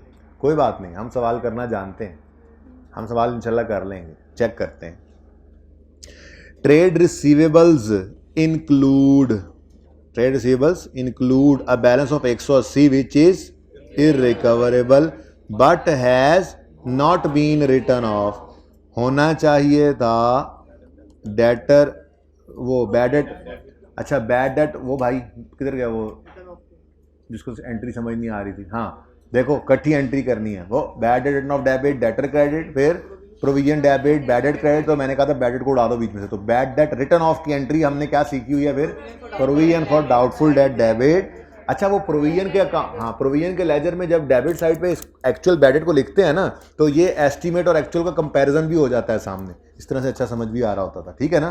खैर एंट्री बनती है provision for doubtful debt debit और डेटर्स क्रेडिट। ठीक है, कितने से, ये होना चाहिए था और वो कह रहा है but has not been written off, लेकिन ये नहीं हुआ। तो फिर कर ले भाई, क्या मसला है। Provision for doubtful debts debit और डेटर्स राइट ऑफ कर दिया हमने इनको। ठीक है, चलें आगे नेक्स्ट। अब देखो ना, ब्रो डेटर का टॉपिक ना पढ़ा हो तो ये एडजस्टमेंट, खैर जिन्होंने इंटर में पढ़ा हुआ है वो तो फिर भी कर लें, लेकिन मैं तो ये अज्यूम करके आपको पढ़ाऊंगा ना कि जी आप पहली बार बच्चा पढ़ रहा है, तो फिर सब बच्चे अब एक फुटिंग पे हैं, इक्वल फुटिंग पे हैं, सबको अब प्रोविजन का पता है, सब उस एडजस्टमेंट को कर सकते हैं इजीली। ठीक है, जैसे आगे लिखा हुआ है, further a recovery of 96,000 against receivables written off in prior years was credit to trade. पहली बात, रिटर्न ऑफ, रिकवरी हुई है रिटर्न ऑफ से, रिकवरी हुई है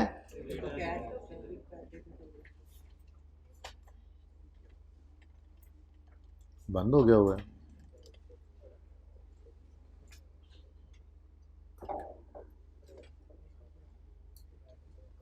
ये, रिकवरी हुई है प्रीवियसली रिटर्न ऑफ से, तो इसकी एंट्री बनती है cash debit bad debt recovery income credit. तो कैश डेबिट और बैड डेट रिकवरी इनकम ऐसे लिख दूं, अदर इनकम में ये क्रेडिट होना था, कितने से, 96 से। लेकिन वो कह रहा है was credited to trade receivables, गलती से वही जिसका डर था वो कर गया, कैश डेबिट डेटर्स को क्रेडिट कर गया। अब डेटर तो डबल क्रेडिट हो गए ना, रिटर्न ऑफ वालों में से ये रिकवरी हुई थी। अब सही करना है तो क्या करोगे, कैश डेबिट होना था, हो गया, कुछ ना करें। बैड रिकवरी इनकम क्रेडिट होना था, नहीं हुआ तो कर लें अदर इनकम में। और डेटर गलत क्रेडिट हुआ है, इसको सही करने के लिए डेबिट कर दें 96। अब यहां तक को मसला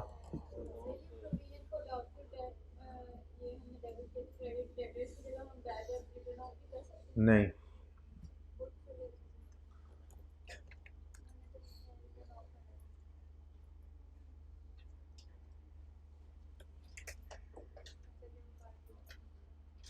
आप एक एंड इधर से पकड़ रहे हैं, दूसरा एंड इधर से पकड़ रहे हैं ना, ऐसे ना करें। दोनों एंट्रीज हैं, इनको कंबाइन करके एक एंट्री बनाया हुआ है। ठीक है, अच्छा जी, अब एक मसला है, लेकिन उस मसले को समझने से पहले जरा इधर देखो।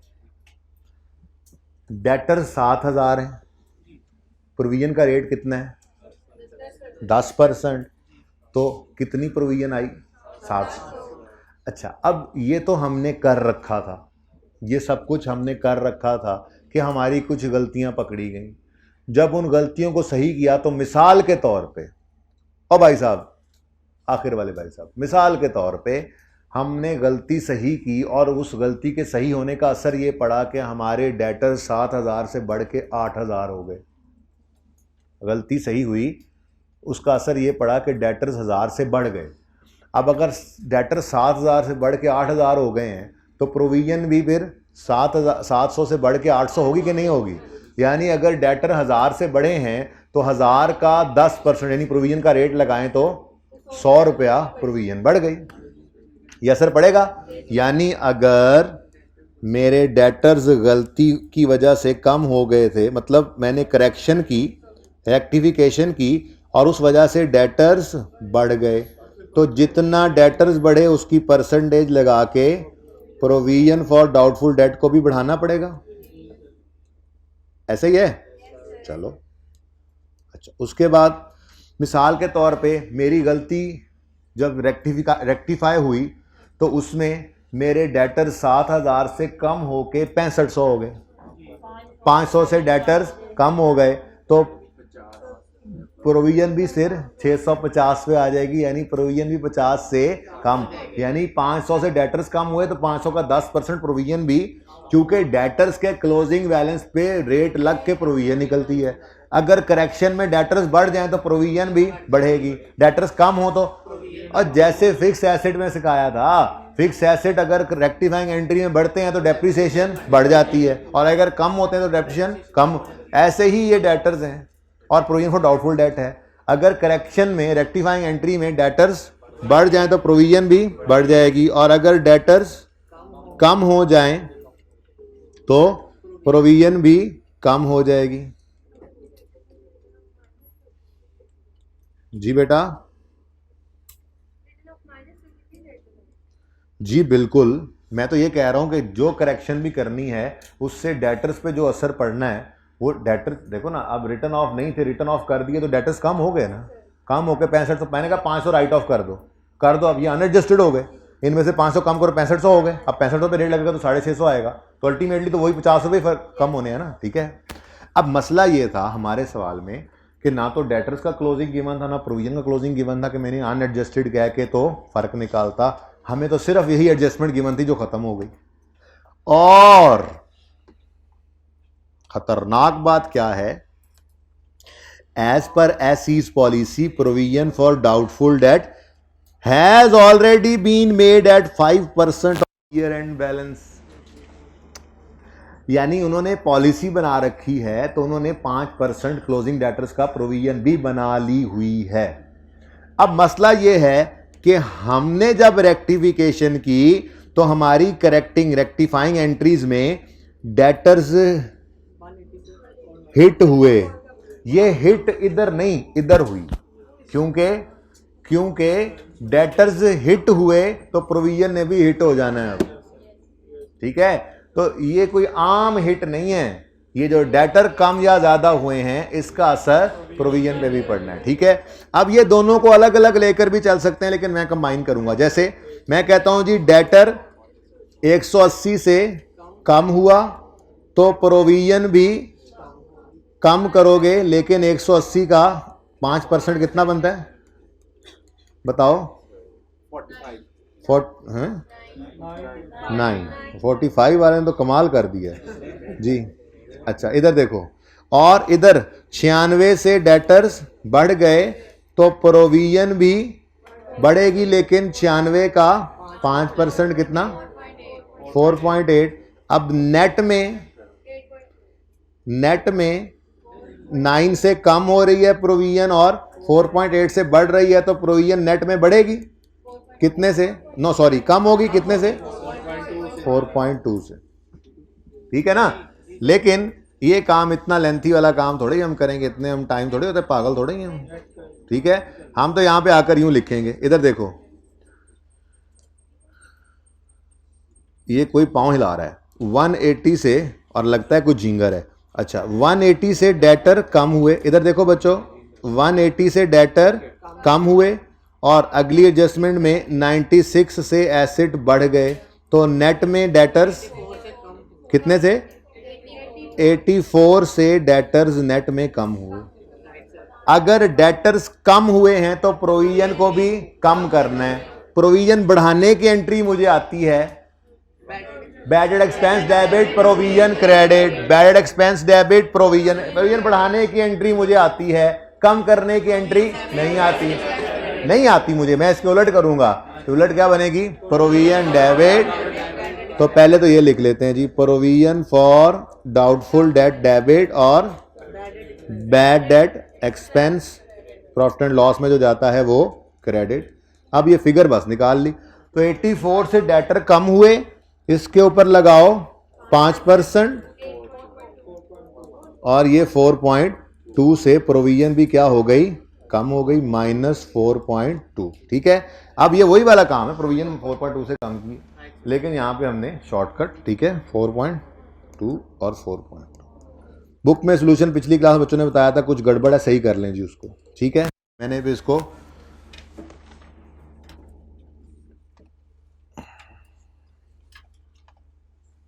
पेज नंबर कौन सा था जी, मिल ही जाना, यहाँ करेक्शन कराई थी बच्चों।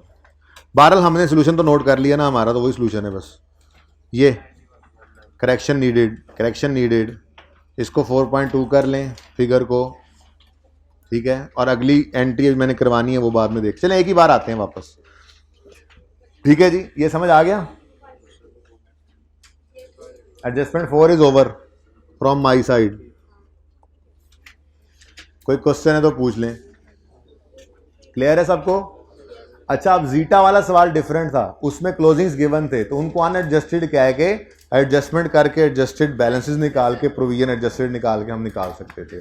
वहां तो और आसान है, लेकिन वो सवाल अब जाहिर है परसों होगा, आज हो नहीं सका। मेरा दिल तो था कि उसकी कम से कम एडजस्टमेंट 1 तो हो ही जाती। खैर आगे बढ़ते हैं। लास्ट एडजस्टमेंट है number 5। A cheque of 192 was received after discount of 4% from a customer.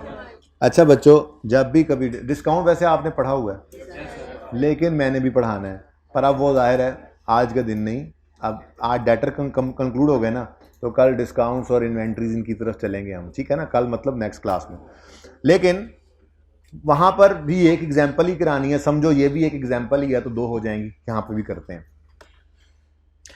A check of 192 was received after a discount of 4%। जब भी कभी इस तरह से डिस्काउंट वाली बात आ जाए तो आपने 3 फिगर्स लाजमी निकाला करनी, उसके अलावा एडजस्टमेंट नहीं करनी, चाहे जितनी आसान भी हो। मेरी तरफ से मत है, आपको नसीहत है, ठीक है जी। हम अगर उससे 4% डिस्काउंट दे रहे हैं तो फिर ग्रॉस रिसीवेबल 100 होगा, परसेंटेज में बात करें तो, ठीक है, ग्रॉस रिसीवेबल 100%, और डिस्काउंट हमने कितना दिया है उसको, 4%, तो इसका मतलब नेट में रिसीव कितना होगा, 96%।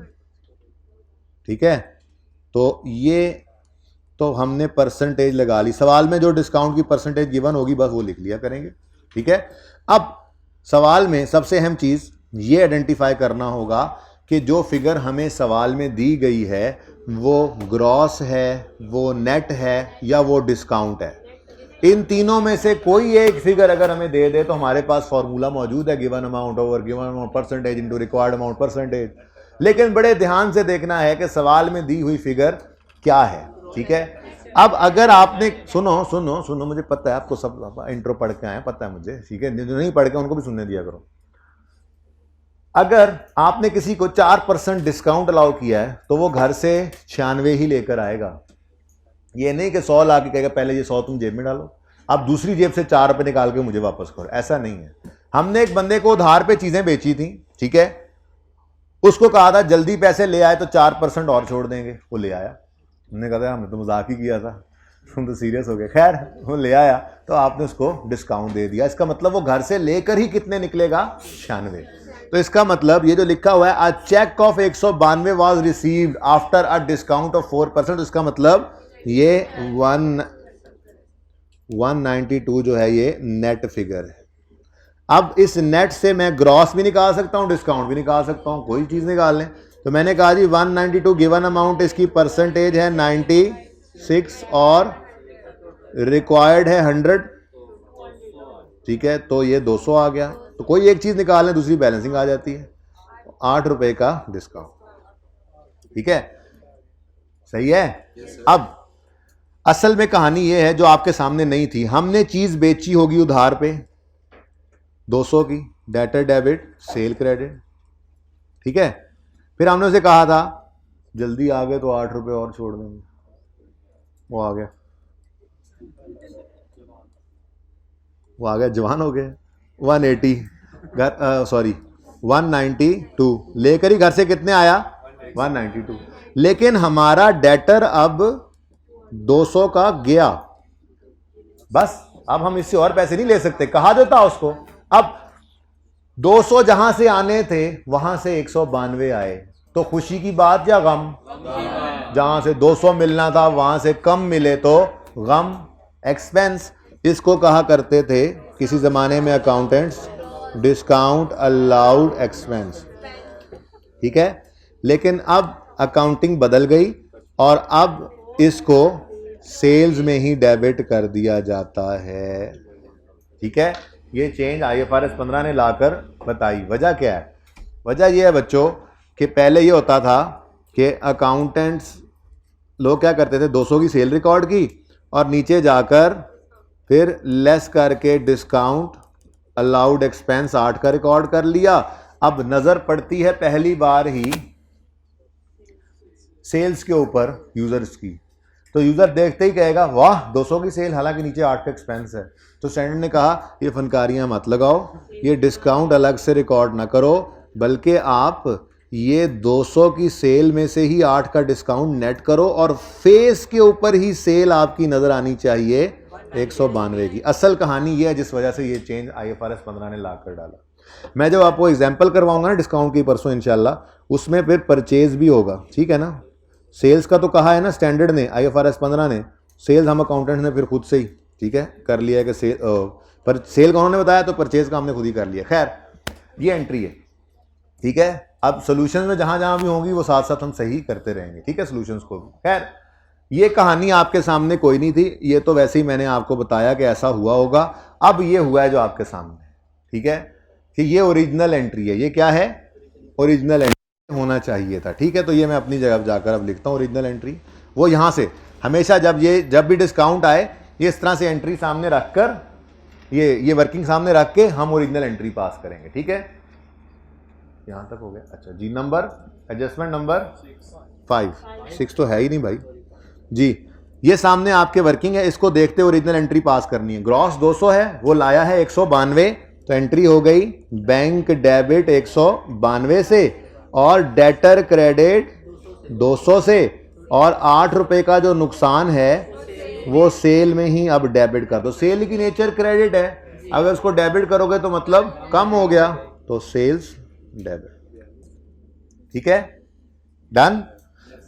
अब भाईजान ने क्या किया, उन्होंने तो खीर ही कर दी। वो कहते हैं जी however in the cash book amount received was entered in discount allowed column and amount of discount was entered in bank column. आपने जो BRS का टॉपिक इंट्रो में पढ़ा होता है उसमें आपको पता होता है कि कैश बुक मल्टी कॉलम भी बन सकती है, जिसमें कैश, बैंक और इवन डिस्काउंट का कॉलम भी डाल दिया जाता है। डेबिट साइड पे डिस्काउंट अलाउड वाला कॉलम होता है, क्रेडिट साइड पे डिस्काउंट रिसीव्ड वाला। चाहे वो आज भी ऐसे ही रखो, डिस्काउंट अलाउड और रिसीव्ड ऐसे ही रखो, लेकिन जब उनकी एंट्री मेन लेजर्स में करने लगो ना, तो डिस्काउंट अलाउड एक्सपेंस की बजाय सेल को हिट कर दो डेबिट, और डिस्काउंट रिसीव्ड इनकम की बजाय परचेज को हिट करेंगे हम इंशाल्लाह कल जब मैं आपको एग्जांपल करवाऊंगा। तो ठीक है और सही है। तो अभी उन्होंने क्या किया है, वो कह रहे हैं जी गलती से ना हमने एंट्री तो यही की, लेकिन गलती से 8 रुपए जो सेल में डेबिट करने थे वो बैंक में डेबिट कर दिए, और जो बैंक में 192 डेबिट करने थे वो सेल में, वो डिस्काउंट अलाउड में। ठीक है, सेल डेबिट होने का मतलब यही है। बाकी डेटर के बारे में खामोश है तो वो तो सही है। ठीक है, अब होना था बैंक डेबिट 192 से, हुआ है सिर्फ 8 से, तो मजीद डेबिट कर लो। 192 माइनस 8 कितना मजीद डेबिट करोगे? 184। सेल डेबिट होना चाहिए था 8 से, हो गया 192 से, तो सेल्स को क्रेडिट करो 184। डेटर क्रेडिट होना था 200 से, हो गया कुछ भी ना करो। ठीक है। अब इसको ना जाके सही कर लो, bank debit sale credit solution के अंदर ये डिस्काउंट अलाउड एक्सपेंस लिखा हुआ है, इसको भी सेल कर लो, ठीक है। ये दोनों गलतियां सही करनी। पुराना आ गया हुआ है वैसे तो, 4-5 साल से हम पढ़ा रहे हैं, 4-5 अटैम्प्ट सर। लेकिन FAR 1 के अंदर ये FAR 1 से FAR 2 में चला गया पिछली 2 अटैम्प्ट से। उससे पहले FAR 1 में होता था ये IFRS 15, और उसके बाद फिर ICAP ने भी अपने सॉल्यूशंस को चेंज अब कर लिया है, ठीक है। डिस्काउंट आपको भी अब उस्ताद ही पढ़ा कर भेजते हैं। हमें सेल्स देख के कैसे पता चलेगा कि ये डिस्काउंट है? सेल्स देखकर कैसे पता कि ये डिस्काउंट है, मतलब कि ये 8 है कैसा सेल में आप डिस्काउंट अलाउड कहोगे, सेल्स 8 लिखा है ना आपने, तो सेल्स को देख के हमें कैसे पता चलेगा ये डिस्काउंट है? ये हमने सारी बात लिखी हुई तो मिल रही थी यहाँ। A cheque of 192 was received after discount of 4। अगर 192 का डिस्काउंट के बाद चेक आया तो 8 डिस्काउंट की अमाउंट थी। ये बात तो हमें यहाँ से पता लग गई। अब ओरिजिनल एंट्री मैंने इसीलिए परफॉर्म की कि ये होना चाहिए था। 92 का चेक का 192 का चेक का आया है, बातें ना करें बेटा। 8 रुपये डिस्काउंट अलाउ किया तो बाकी डेटर ख़त्म। ये ओरिजिनल एंट्री नहीं समझ आ रही सर। लेकिन जब हम ये मतलब कि वो जो भी है वो ये शीट देखेंगे, मतलब कि एक कंपनी में ये बनाते हैं ना ये। बेटा, 1 मिनट चुप करेंगे आप? मैंने कहा है छुट्टी हो गई है यार, हद हो गई यार। कंपनी में शीट बनाते हैं, वो जो भी वो शीट देखेंगे तो उनको किस तरह पता चलेगा कि बैंक एक में जो आपने किया है? बेटा, शीट कौन सी देखेंगे? सवाल में उन्होंने देख के आपको बता दिया है भाई। ये सवाल ने देख के उन्होंने गलती आइडेंटिफाई करके आपको बताई है ना कि ये गलती, आप उसको सही कर रहे हो। आपको जब चेक 192 का आता है मिसाल के तौर पे, आप ये कह रहे हैं कि हम प्रैक्टिकल लाइफ में जब जाओगे तो देख लेना यार। वैसे बाय द वे, आप जब 192 रुपये का चेक रिसीव करते हो, आपके बैंक के कॉलम में नज़र नहीं आता, आप ढूंढते हो तो आपको डिस्काउंट में नज़र आता है, तो पता नहीं लगेगा आपको? आपके पास चेक 192 का रिसीव हुआ है कस्टमर से, वो आपके कॉलम में नजर नहीं आ रहा डेबिट साइड पे, तो क्या वो ढूंढने निकलोगे तो पता लगेगा कि उस बंदे के चेक के अगेंस्ट 8 रुपये लिखे हुए हैं। ओ अच्छा, ये इधर उधर हो गया, तो इस तरह से पता लगेगा। लेकिन आपको उससे क्या, आपको तो बताया हुआ कि ये हो गया। अच्छा जी, चलें जी, ये क्वेश्चन तो हो गया जी। किसकी?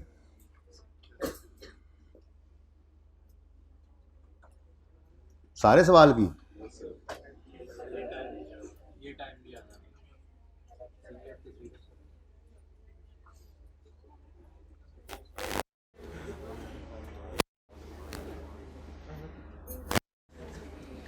अच्छा जी, अब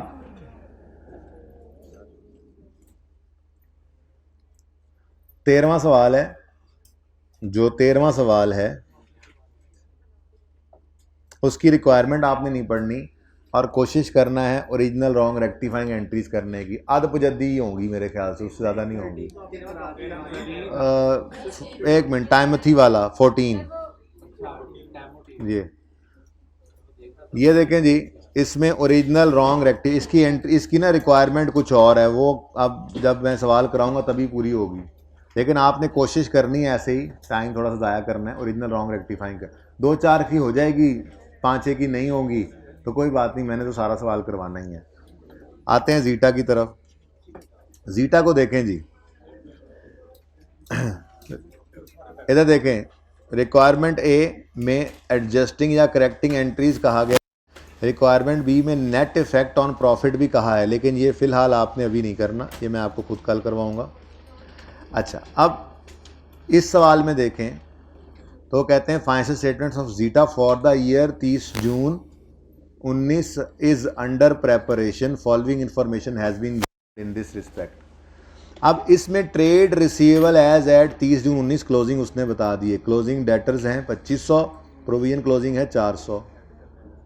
फिर उसने कहा इट वाज नोटेड। अब ये वैसा सवाल बन गया जैसे हमने फिक्स एसेट वाले सवाल किए थे, क्लोजिंग बैलेंसेस दिए हैं और गलतियां पकड़ ली।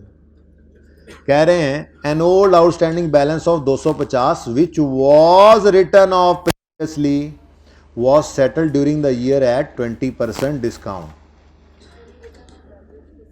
हमने एक बंदे को कहा गया, बस मर गया, खप गया, पैसे नहीं आते, ऑफ कर बैठे थे, 250 रुपये राइट ऑफ कर दिए, वो कहीं से नमूदार हो गया।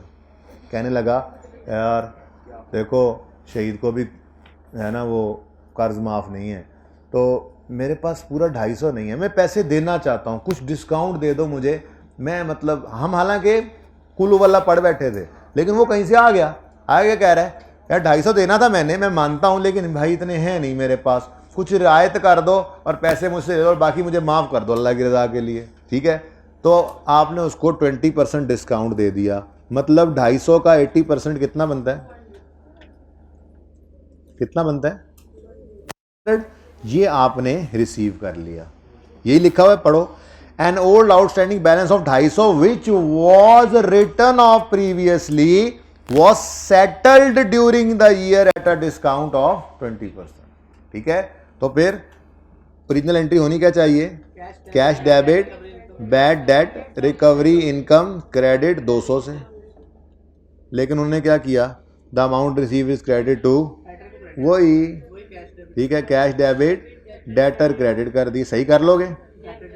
नेक्स्ट जी बेटा क्यों, कहाँ शो करेंगे, सवाल कहाँ से है? 250 रुपये हमने पहले सारा एक्सपेंस कर दिया था, उसमें से 200 आ गया, इनकम बना लो, वो तो पूरा 250 हम राइट ऑफ कर चुके हैं। नेक्स्ट, परचेज रिटर्न थी 500 की, मिस्टेकनली डेबिट कर दी ट्रेड रिसीवेबल को। परचेज रिटर्न की एंट्री होती है creditor debit, purchase return credit कितने 500 से, कहता है जी वॉज रॉन्गली डेबिटेड टू, ठीक है। अब जो खामोश है वो तो फिर सही है। अब डेटर को क्रेडिटर को डेबिट करना था, नहीं किया, कर लोगे। डेटर गलत डेबिट हो गया, सही करने के लिए क्रेडिट कर लोगे, हो जाएगा। राणा साहब एंड बच्चे having balance of 80 due for more than 1 year was declare bankrupt and needs to be return off. Return off की एंट्री मैंने आपको सिखा दी है, प्रोविजन फॉर डेटर क्रेडिट, ये एंट्री होनी थी राणा साहब की, और ये एंट्री नहीं हुई तो ये कर लोगे। अब अगली बात, ये डेटर्स हिट होंगे, डेटर्स कहीं डेबिट कहीं क्रेडिट। अब ये डायरेक्ट नहीं करना, इसके अंदर हमें बैलेंस अवेलेबल है, हम कहेंगे ये अनएडजस्टेड कैरी डाउन है, और वो एडजस्टमेंट्स इसमें डालेंगे तो ये एडजस्ट हो जाएगा। अब जब एडजस्टेड कैरी डाउन आएगा तो फिर उसके ऊपर दोबारा प्रोविजन खुद क्रिएट करोगे, और इस प्रोविजन को भी कह दोगे अनएडजस्टेड कैरी डाउन, ठीक है जी, ओके। अब ये प्रोविजन के अंदर वो कहते हैं मेंटेन कर रहे हैं प्रोविजन, 25% करते हैं 6 लाख रुपए के ऊपर, जो पुराने ज़्यादा हो गए हैं, इनमें राणा नहीं है, और 5% रिमेनिंग, तो दोबारा से प्रोविजन क्रिएट करोगे। Opening provision, unadjusted provision closing ही है, दोबारा एडजस्टेड निकालोगे, वहां से जो भी एंट्री आएगी, अगर प्रोविजन के लेजर में डेबिट साइड पे आ गई तो एंट्री करोगे provision debit bad expense credit, और अगर क्रेडिट साइड पे बैलेंसिंग फिगर आ गई तो एंट्री करोगे bad at expense debit provision credit, ठीक है। इस तरह से मैंने स्पेसिफिक प्रोविजन भी पढ़ा दिया है। उसके बाद ये एडजस्टमेंट भी ट्राई हो जाएगी, ये एडजस्टमेंट भी इंशाल्लाह हो जाएगी, सस्पेंस का इम्पैक्ट है। गुड्स जब हम रिसीव करते हैं तो वो हमारी परचेज बन जाती है, हमारी परचेज बन जाती है। पीरियोडिक सिस्टम, परपेचुअल सिस्टम सिखाना तो है, लेकिन जो पढ़ा हुआ है आप लोगों ने, परचेज का अकाउंट बनाते हैं। तो जब गुड्स रिसीव हो, परचेज डेबिट, क्रेडिटर क्रेडिट करना है। अगर आपने गुड्स रिसीव करने पर एंट्री नहीं की तो आपने इस साल में गलत किया, एरर ऑफ ओमिशन कर दिया, तो एंट्री करोगे। ये एंट्री में सवाल कल करवाना है। किसी का स्टॉक आपके पास अमानतन पड़ा है तो आपने उसको रिकॉर्ड नहीं करना अपने स्टॉक में, गलती से कर गए हो तो स्टॉक को अब क्रेडिट करो, स्टॉक एक एसेट होता है। दूसरा इम्पैक्ट कॉस्ट ऑफ सेल को डाल दो। जाहिर है इन्वेंट्री का टॉपिक पढ़ाना है, लेकिन 1-2 एंट्रीज मैंने आपको बता दी, इसको ट्राई करना है। तो 14वां